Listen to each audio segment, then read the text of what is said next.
Hi అందరికీ. ఈ వీడియోలో మనం front part dots, shape belt, side joint చూద్దాం. ఫస్ట్గా మనం టక్స్లు వేసుకుందామండి. ముందుగా నేను డాట్స్ పెట్టుకొని ఉన్నాను. ఇలాగా మెయిన్ టక్స్, అలాగా సైడ్ టక్స్లు,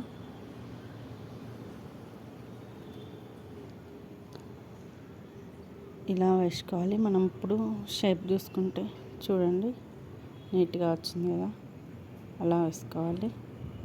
ఇప్పుడు ఇంకొక పార్ట్కి కూడా మనం టక్స్లు వేసుకుందాం. ఇప్పుడు ఇన్విజిబుల్ షేప్ పట్టి ఎలాగా స్టిచ్ చేసుకోవాలో చూపిస్తానండి. ఫస్ట్ మెయిన్ ఫ్యాబ్రిక్ పెట్టుకొని, తర్వాత లైనింగ్ ఫ్యాబ్రిక్ పెట్టుకొని, పైన నేను ఇంకొక ఎక్స్ట్రా క్లాత్ తీసుకున్నానండి. ఇలాగా వీడియోలో చూపించిన విధంగా ఇలాగ పెట్టుకొని ఇలాగ కుట్టుకోవాలండి ఫస్ట్ మనం. తర్వాత షేప్ పట్టి మీద మనకి పైకి కనపడకుండా కుట్టు ఇలా లైనింగ్ మీద వేసుకోవాలండి. వీడియోలో చూపిస్తున్నాను కదా, చూపించిన విధంగా మనం లైనింగ్ వైపు కుట్టు వేసుకోవాలండి. తర్వాత మనం చూడండి అలా వస్తుంది. ఎక్స్ట్రా పీస్ కట్ చేసుకుంటున్నానండి. ఇప్పుడు మనం ఫ్రంట్ ఆల్రెడీ డాట్స్ పెట్టుకొని ఉన్నాం కదా, దానికి పెట్టుకొని స్టిచ్ చేసుకుందాం. ఇలా మంచి క్లాత్ వైపు మెయిన్ టక్స్ని కొంచెం లోపలికి అనుకొని స్టిచ్ వేస్తున్నానండి. అదిగోండి చూడండి, చూపించిన విధంగా అలా మడత పెట్టాను. అలాగా వీడియోలో చూపించిన విధంగా అలా రోల్ చేసుకొని కింద భాగాన్ని కూడా మనం ఇలా తీసుకొని ఇలా స్టిచ్ వేసుకోవాలండి. మీరు గమనించి చూస్తే అర్థమవుతుంది స్టిచ్ వేసేటప్పుడు నేను ఎలాగ పెడుతున్నాను అనేది. అలాగ పెట్టుకొని ఫ్రంట్ భాగాన్ని ఇలా రోల్ చేసుకొని లైనింగ్ భాగాన్ని పైన ఇలా పెట్టుకొని స్టిచ్ వేసుకోవాలండి. ఇలా స్టిచ్ వేసుకొని ఇప్పుడు సెకండ్ స్టిచ్ కూడా వేసుకుంటున్నాను. షేప్ పట్టీలకి సెకండ్ స్టిచ్ కూడా వేసుకొని ఇప్పుడు వీటిని లోపల నుంచి అలాగా తీసుకోవాలండి. చూసారు కదా ఎంత నీట్గా వచ్చిందో. లోపల వైపు ఖర్చు లేకుండా, ఓవర్లాక్ చేసుకుంటే పని లేకుండా చాలా నీట్గా వస్తుంది.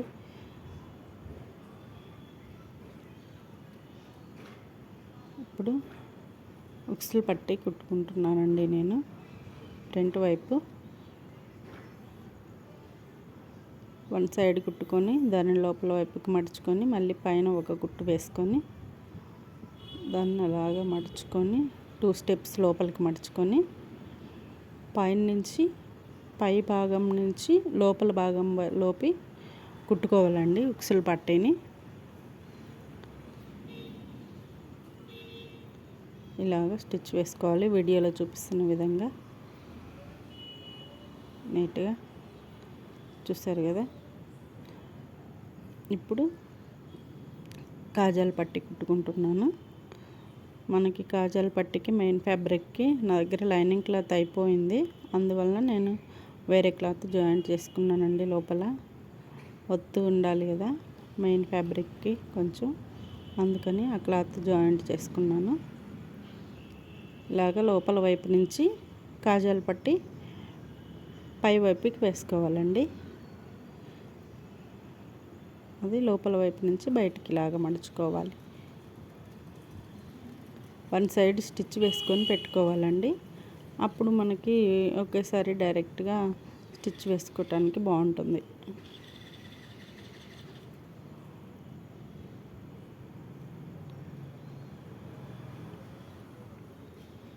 సెకండ్ కుట్టు కూడా వేసుకుంటున్నాను పాదం పెట్టి కాజాల పట్టీకి. తర్వాత షోల్డర్ జాయింట్ చేసుకుంటున్నానండి. షోల్డర్స్కి 2 కుట్లు వేసుకుంటున్నాను. వీడియోలో చూపిస్తున్నాను కదండి, అన్నీ చూడండి. ఇది ఇక్కడ అలాగ ఎందుకు పెడుతున్నానంటే షోల్డర్ దగ్గర ఖర్చు అంతా బయటికి రాకుండా ఉంటుందని ఇలాగ అక్కడ రఫ్ తీసానండి నేను. 2 సైడ్స్ కూడా అలాగే రఫ్ తీసాను. ఆ క్లాత్ అనేది బయటికి రాకుండా అలా రఫ్ తీసుకుంటే నీట్గా ఉంటుంది. చూడండి, అలా లేకుండా ఉంటుంది, నీట్గా కూడా ఉంటుంది. తర్వాత హ్యాండ్స్ జాయిన్ చేసుకుంటున్నాను.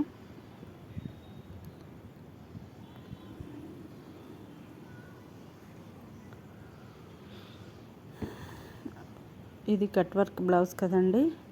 ముందు కట్ వర్క్ క్యాన్వాస్ ఎలాగా జాయింట్ చేసుకోవాలి, టక్స్లు కట్ వర్క్ కట్లు ఎలా పెట్టుకోవాలి అన్నీ నేను ముందు పార్ట్ 1 పార్ట్ 2 వీడియోలో పెట్టున్నాను, దయచేసి చూడండి. ఇందులో నేను ఓన్లీ సైడ్ జాయింట్ మన బ్లౌజ్ స్టిచ్చింగ్ చూపించానండి. చంక దగ్గరికి మెయిన్ ఫస్ట్ హ్యాండ్ లూజ్ చూసుకోవాలి, తర్వాత చంక లూజ్ చూసుకోవాలండి. తర్వాత మనం బ్యాక్కి బ్యాక్ ఫ్రంట్కి ఫ్రంట్ రెండు వేరువేరుగా చూసుకోవాలి. ఇక నేను చంక దగ్గర నుంచి ఫ్రంట్కి కూడా లూజ్ చూసుకున్నాను, సరిపోయిందా లేదా అని. తర్వాత ఫ్రంట్ చూసుకుంటున్నాను. ఇప్పుడు ఉక్సుల పట్టీ వైపు ఉక్సుల పట్టీకి చూసుకోవాలండి ఫ్రంట్, కాజాల పట్టీ వైపు కాజాల పట్టీకి చూసుకోవాలండి. అప్పుడే నీట్గా వస్తుంది బ్లౌజు. టోటల్గా అయితే ఎప్పుడు చూసుకోకూడదు. ఆల్రెడీ టక్స్లు వేసుకున్నాం కాబట్టి ఇప్పుడు ఓన్లీ మనం బ్యాక్ సైడ్ ఓన్లీ జాయింట్కే కాబట్టి అలాగా చూసుకొని బ్యాక్కి బ్యాక్ వైపు ఫ్రంట్కి ఫ్రంట్ వైపు చూసుకొని అలా స్టిచ్ వేసుకున్నానండి. సెకండ్ స్టిచ్ కూడా వేసుకుంటున్నాను. సైడ్ కొంచెం ఎక్కువ ఖర్చు ఉంటేనే బాగుంటుంది, కొంచెం టైట్ అయినా కానీ మరలా లూజ్ చేసుకోవటానికి ఎక్స్ట్రా స్టిచ్చెస్ వేసుకోవడానికి బాగుంటుంది. సెకండ్ వైపు కూడా నేను ఇలాగే జాయింట్ చేసుకుంటున్నాను. సెకండ్ వైపు కూడా చూసుకొని బ్యాక్ బ్యాక్ ఫ్రంట్కి ఫ్రంట్ చూసుకొని జాయింట్ వేసుకుంటున్నానండి. చూడండి, బ్లౌజ్ అంతా అయిపోయిన తర్వాత సైడ్ స్టిచ్ చాలా నీట్గా వస్తుంది, సైడ్ చాలా చక్కగా కూడా వస్తుంది. మనకి సైడ్ చాలా చక్కగా వచ్చిందంటే బ్లౌజ్ ఫిట్టింగ్ పర్ఫెక్ట్గా వస్తుంది, చాలా నీట్గా ఉంటుందండి.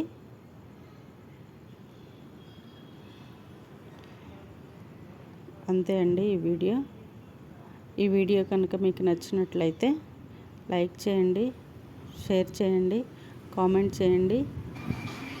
ఇలాంటి మరెన్నో వీడియోల కోసం నా ఛానల్